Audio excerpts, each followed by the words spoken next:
Especially for this Halloween on Discovery Channel, we investigate the truth behind things that bite in the night.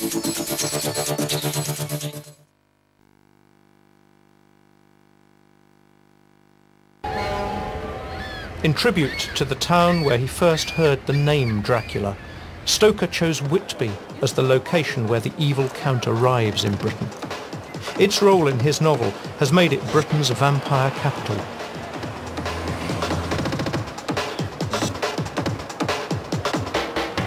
So why is it that these Goths are so in love with this look?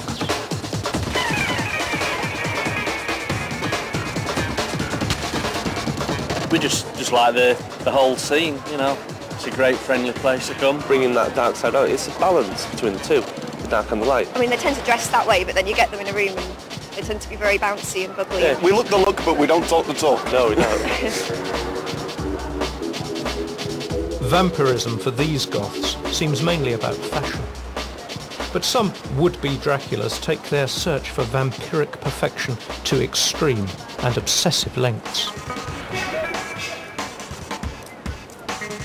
I'm going to meet Dr. Kertész, a top orthodontist who treats both humans and animals, to find out how to perfect the vampire aesthetic.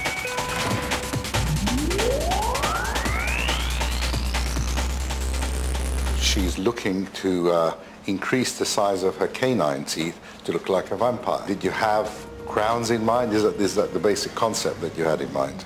It is. At the moment I have temporary caps that I just Have you got them on you? Occasions. I do, yes. Yeah. Yeah, I have both laterals and canines, but the ones I'm looking to really extend on are the canines. So I currently have these little caps that just fit in. That is very sharp.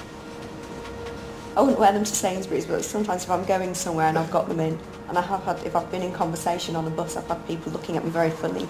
I haven't seen Tara's teeth before. Just smile for me. She seemed to have a very nice dentition.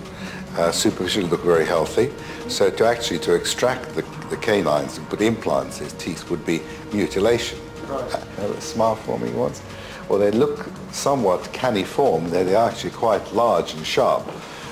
She would be looking at to actually make them even bigger, to make them look more like the so-called vampire canines. Am I correct? That's right, yes, that's the look I'm aiming for.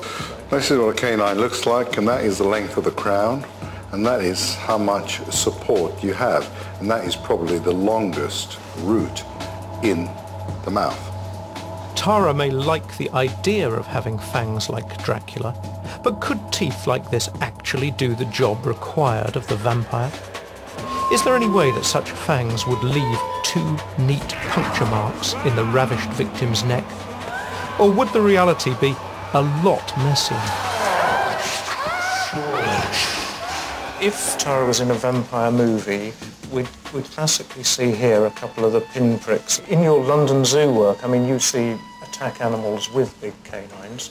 Is there any animal that could put two puncture marks?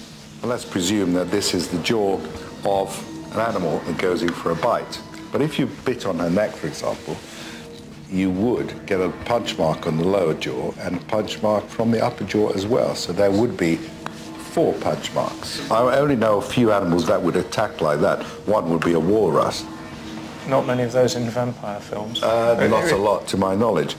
So, although some large-fanged animals might manage the bite, according to Dr. Kertész, the human jaw would not.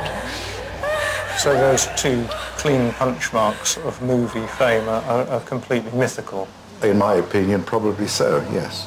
But the most likely place you're going to draw blood with these vampire teeth is from yourself. The lower lip, yes, yes. The other thing I found out is that if you could be a vampire with fangs and you sunk them into somebody's carotid artery, the blood is under such pressure that it would pump 12 feet in the air and go all over the ceiling and all over everything else and be a complete mess, unlike the demure seductions of vampire movies. On a more serious note, I'm fascinated by the idea that the people who wear vampire fangs are actually trying to scare other people by getting a look that's an evolutionary throwback apes scare each other by exposing these long canines that we no longer have. And the vampire goth is taking that look back to evoke a kind of instinctive fear and put the frighteners on people by basically looking bestial. For many, the vampire aesthetic may be simply a fashion statement.